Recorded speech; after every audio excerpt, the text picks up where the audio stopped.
Pretty excited, right, to build your second mobile application?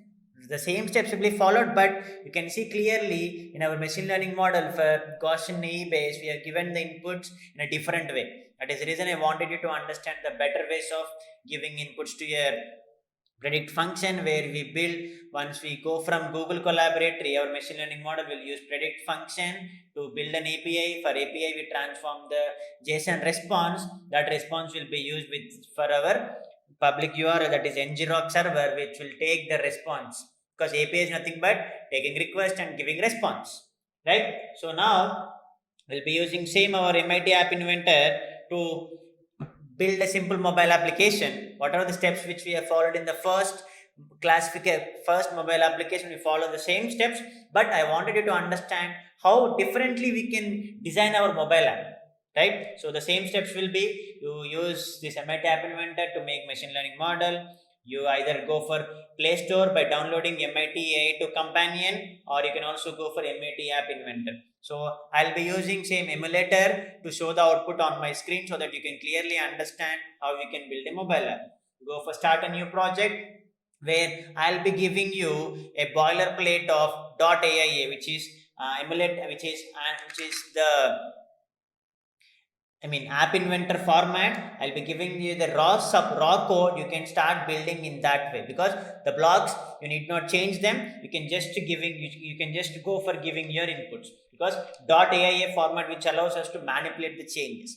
That is the reason I'm giving you .aia file in the description. In the below link, you can find out the .aia file, where you can initialize the boxes to labels and rename them, and we'll be adding the URL at the end. The same steps which you have followed in the above, in the previous first classifier, you go for adding the procedures, you give the predict function, you build the functionality for it, you add all the input text, you fetch the data from the web, you give all your input options. Here input options are 8, because you're having how many inputs over there? 8 inputs. What are the inputs? The inputs are generally number of pregnancies, number of times of pregnancy, and glucose function, and blood pressure, and skin thickness, the insulin level, the body mass index values, and the diabetes pedigree function. You give all the inputs, right, and age. Finally, you make them by adding result tag, where in the tag you'll be using your public URL. Right? So the same steps we'll be following it. Make sure your Google Collaboratory is running, because you need to use the same URL, right? I'll be using the same URL, where I'll be opening my browser to go for MIT App Inventor. Make sure whatever the browser you're using, make sure the Gmail it is signed into the same Gmail. So MIT App Inventor. So go to the browser. I have already given you the pretty much introduction for the App Inventor, because it is MIT App Inventor lets you develop your own applications, right, for Android phones using the web browser. App Inventor is predominantly used where you build your own applications for any machine learning model. You can go for create, as the number of users are widely increasing. That is the reason whatever the project you do, try to deploy it.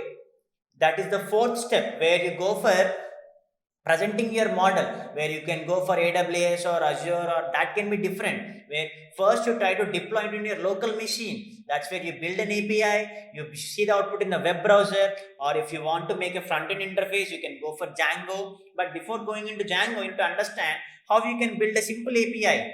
That's where I try to suggest the users to learn. Then you can go for finally cloud before testing and all the part, because in cloud you need not do anything. They have all the drag and drop flexibilities, you can use them. That is the reason first you need to understand how you can build a simple things within your local system, right? So go for creating apps. Your page will be visible. Once you go for creating apps, it will clearly ask you to sign into the which account. It will ask you to sign into the accounts. Make sure you log in through your Gmail. So it will ask for MIT App Inventor version has been released. Click on continue. You can use the simple examples, the cat one and the talk to me. Anything you can use. First, I'll be going for start a blank project or close, because I'll be importing a .aia from my computer, because I'll be choosing it as a boiler code. I'll be giving you the same thing. You can use the same thing, diabetes. So this is my .aia file. where I can manipulate the changes. That means yes, once you use this, you'll be having the simple screen. It is not the final one because you need to have, you need to give your inputs and you need to go for blocks, you need to format all the blocks. Just a simple scratch one I gave you. This is generally called as boiler code. This is which forms as the base for building your all inputs for your mobile app, right? So you can make the changes here. Go for screen one. You can see to your left side. I think you already understood the interface part. You can try working and you have the interface. In the layout you have all the layouts, where today I'll be using the horizontal or scroll arrangement or the horizontal arrangement to give number of inputs, because you're having 8 inputs. If you go in a vertical way, you cannot see the output in your mobile phone, right? That is the reason I'll be making you understand how this layout, because design depends only on the user input, how better he designed the web page or the mobile app. That is the reason creativity plays a very key role, right? So that's where we use. Now you can go for giving all these inputs. First you can make the changes here. The first thing, the screen, you can go for making the changes. Diabetes prediction. Wait, the next step is I'll be connecting to the emulator. First, let me make some simple changes on my screen. So, diabetes prediction. This is the intro banner where I wanted to add the sample text as prediction. So, this is the thing I'll be using, prediction, right? So, this is the prediction, and you start giving your inputs. But before that, let's add our emulator now. So if you go for clicking on connect emulator, you can see clearly unable to retrieve the version of AI starter, because you need to start your emulator here, AI starter. Click on this. You can see in your taskbar that is running. Now you connect it. Go for connect emulator. Now you can see emulator getting connected. You can see another icon in your taskbar. It will get started, but we need to wait. So in the meanwhile, so it started, right? So you can see it is emulator, it is opening. You can see another screen over here, because I wanted to show the changes parallelly, where you can understand how we can relate the things. Once it is started, it will take some nearly a minute or two, but it is showing on the screen. It will nearly take 5 minutes to start the emulator.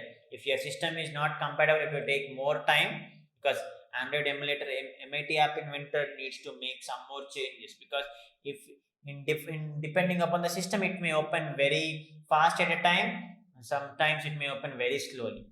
You can use companion directly. You can go for connect and click on companion. You make your app downloading from the Play Store, MIT to companion. You can cross check it, but I don't want you to. You can do it on your own, because I wanted you to show the difference, how parallelly I can make changes on the screen and how parallelly I can see over there. Let's see if it is fetching the information. You can see the fetching the information. Let's wait for it. It will go for checking all the background changes. If you click on cancel, you can see some more time it will wait, but don't do that thing. Let's wait for it. Let it get connected. Then once the designing part is done, we can go for building blocks. So in blocks, what we will do, whatever you have done in the previous procedure, you go for first giving the input to your function, I mean the predict function, the button, then you add the procedures, you add all the inputs, you go for giving, setting the information, fetching the information from web URL, and finally you give the call function. Those are the same steps which we will be doing, because that is the simple procedure to go for building mobile application by using MIT App Inventor. It depends on whether you are using a classifier or polynomial. The only thing differs is if you go for not polynomial, sorry, if you go for regressor, the input differs. That is the only thing you need to understand. Right, so starting the Android emulator, let's see how much time. Let me click on cancel and let me fetch once again. Let us cancel this. Let me fetch one more time. But before that, let me add the inputs, or let me go for reset connection. Now let me try to go for emulator. It will take time to connect again, because if you think that it is taking more amount of time, then you can directly go for resetting the connection, right? So now I think it is responding. Let's see for 2 minutes. Hope it will connect. Then the next part is you just go for designing the blocks. In the designing part, then you can go for giving the functionality for each of the part which we have defined over here. That's where the difference is. You can see blocks. Now we are in the designer section where we design all the input blocks with the help of sensor, social, storage. It depends on what kind of input you are giving to your mobile screen. That's where the thing differs. Other than that, the thing is pretty much similar, but I wanted you to understand how differ we have done in the previous previous linear classifier, where we have defined number of inputs, 7 inputs, and for those you are having some string, but here purely numerics, only integer and float values. See, it is still connecting, starting the Android emulator. Once it is done, we are good to go, but let it connect. Let's wait for 1 to 2 minutes. We are going to experience the fruit very well. You can see the layout over there. Here in the layout, I'll be using the horizontal arrangement, where I'll be giving the input side by side, where you can enter the values side by side. Once you got the emulator connected, you can clearly see the output by clicking the predict function. That's where the thing you need to understand. And one more thing, the label part is very much important. You can see the yellow color part below the test one, because I did not name anything for the test button, because that's the button where you can add, because once you click the button, you'll understand how the model is taking the input values and giving the result. Let me see, it is fetching the information. I don't know why it is taking this much time. Let's see. Data partitions are adjusted to match image file. Okay, let's see how much time does it take. Let's wait for it. No worries, nothing wrong in waiting the thing. See, it's connected, and you can see you need not make changes. Automatically it will change the steps over here. Starting the Android emulator, please wait. This might take a minute or two. It will prompt the same screen. You can see the changes here, getting the information continuously. It is responding. You just wait for it.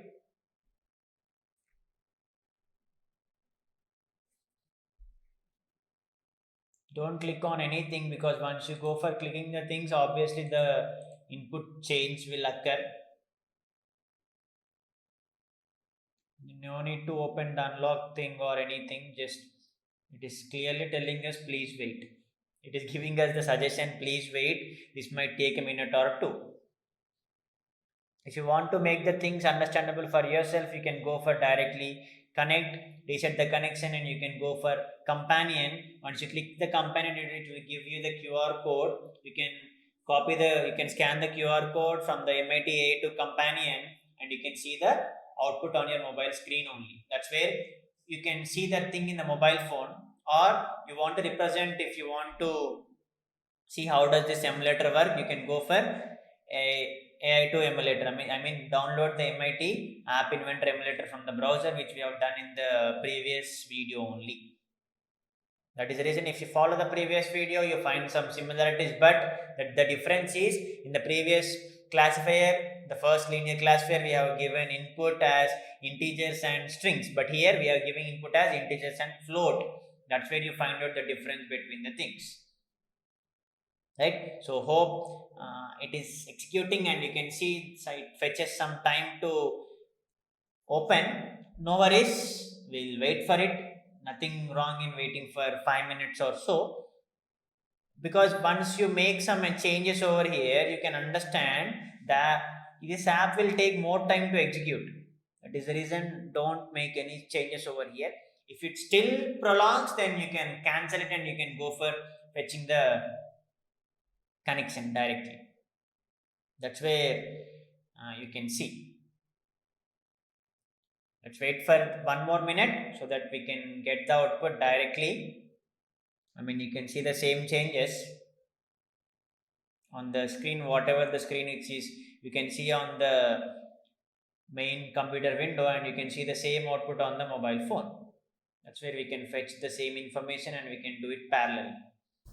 I hope you have enjoyed watching it. If you have liked our content, please do hit like button and do subscribe to our YouTube channel for more useful content and exciting updates. If you want to learn such practical content at an affordable cost with Microsoft certification and instructor support, please register at academy.codenan.com. You can also download app from Play Store as Codenan.